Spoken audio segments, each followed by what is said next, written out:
ছোটোবেলায় এই ফুলগুলোকে ভাবতাম পদ্ম ফুল। এই ফুলের আর একটা গোলাপি আছে, ওইটাকে ভাবতাম পদ্ম ফুল। সো তোমরা ছোটোবেলায় কে কে এই ফুলগুলো নিয়ে খেলা করতে, আর কে কে এই ফুলগুলোকে চেনো বা নাম জানো অবশ্যই কমেন্টে জানিও।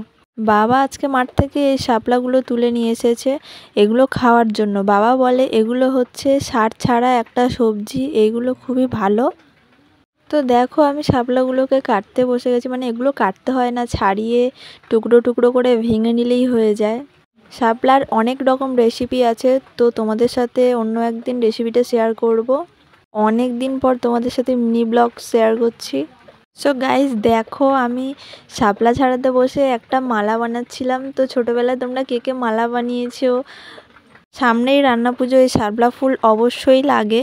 শাপলা ফুলের মালা করে হাঁড়িতে দিতে হয়। কাদের কাদের বাড়ি রান্না পুজো আছে অবশ্যই জানিও। সব সবজি সার দিয়ে তৈরি হয়। শাপলা মাঠে বা পুকুরে হয়, কোনোরকম কোনো সার ছাড়াই হয়। সো দেখো আমি এখানে মালা বানাচ্ছিলাম।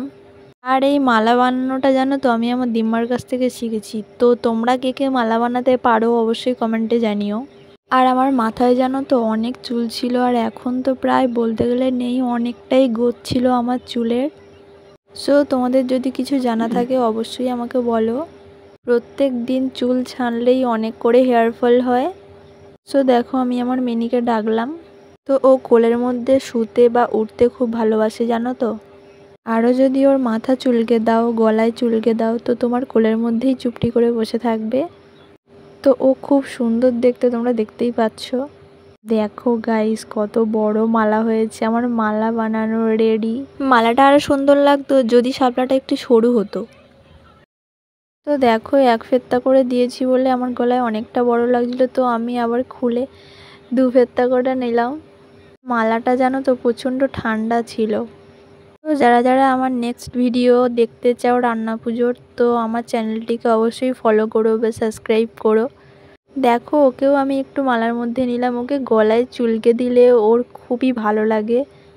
ও জানো তো কাঁচা মাছ, তারপর মাংস বা মাংসর হাড় একদমই খেতে চায় না, শুধু মাছ ভাজা, আলু এইসব খাবে ও। মা বলে গিয়েছিল শাপলা ছাড়াতে, আর আমি শাপলার মালা পরে বসে আছি, মা এসে আমায় বকবে। তো দেখো এরকম ছোট ছোট করে কেটে নিতে হয়। সো ভিডিওটা ভালো লাগলে লাইক কমেন্ট শেয়ার অবশ্যই করে দিও। আসছি রান্না পুজোর ভিডিও নিয়ে, দেখতে থাকো। টাটা।